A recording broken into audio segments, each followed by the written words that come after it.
Katrix, ito si Slots Ace, napaka-legit and paying to through Gcash. Pwede kayo kumita dito sa Gcash, maglalaro lang kayo mga Katrix. Bale, ngayon tuturuan ko kayo kung paano mag-register dito sa mga wala pang accounts dito. Bale, click nyo lang yung my OTP, then input nyo yung cellphone number nyo mga Katrix. Kahit anong network pwede. So, dito hintayin lang natin yung OTP galing kay Slots Ace. Alright. So, ilang segundo lang ito mga Katrix, matatanggap na natin yung OTP galing kay Slots Ace. So, dumating na yung akin mga Katrix. 575, input lang natin yan. Then, click yung verify. So, andito na tayo sa pinaka-platform mga Katrix. Sa pan-download and registration, may libre na agad 20 pesos dito kung makikita nyo. Then, pagka-cashing ng 100, may libreng 10 pesos dito mga Katrix. So, explore nyo lang para hindi nahahaba yung video natin. So, subukan natin mag-cashing dito ng 100 para magkaka-idea kayo kung paano mag-cashing dito mga Katrix. Then, mapupunta tayo dito sa Gcash site. Alright. Then, input natin kung saan tayo magka-cashing, yung verified ng Gcash number natin mga Katrix.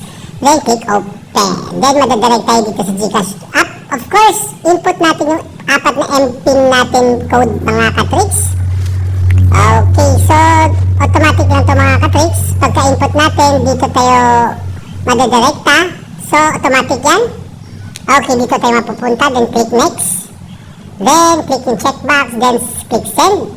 Alright, so wala nang ibang gagawin. Balik na tayo sa Slots Ace application mga Katrix. So, segundo lang to mga Katrix.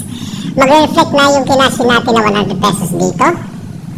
Alright, so, hintay lang muna natin. So, kung makikita nyo mga Katrix, dumating na yung 100 pesos na kinashin natin plus yung 10 pesos mga Katrix. So, alright, so dito, huwag nyo kalimutan i-click yung CDK, input nyo yung Ace 888. Namibigay dito na pandagdag na 10 pesos si Slots Ace mga Katrix. Okay. Then, dito may mga task din siya mga Katrix. So, pandagdag talaga to na balance dito. Then, dito may VIP rights din mga Katrix. So, napakaganda. Kaya mag-login kayo dito araw-araw kasi may pa-rewards dito si Slots Ace from 3 pesos up to 1,000 pesos mga Katrix. So, ganoon lang talaga kadali mag-cashing sa Slots Ace mga Katrix.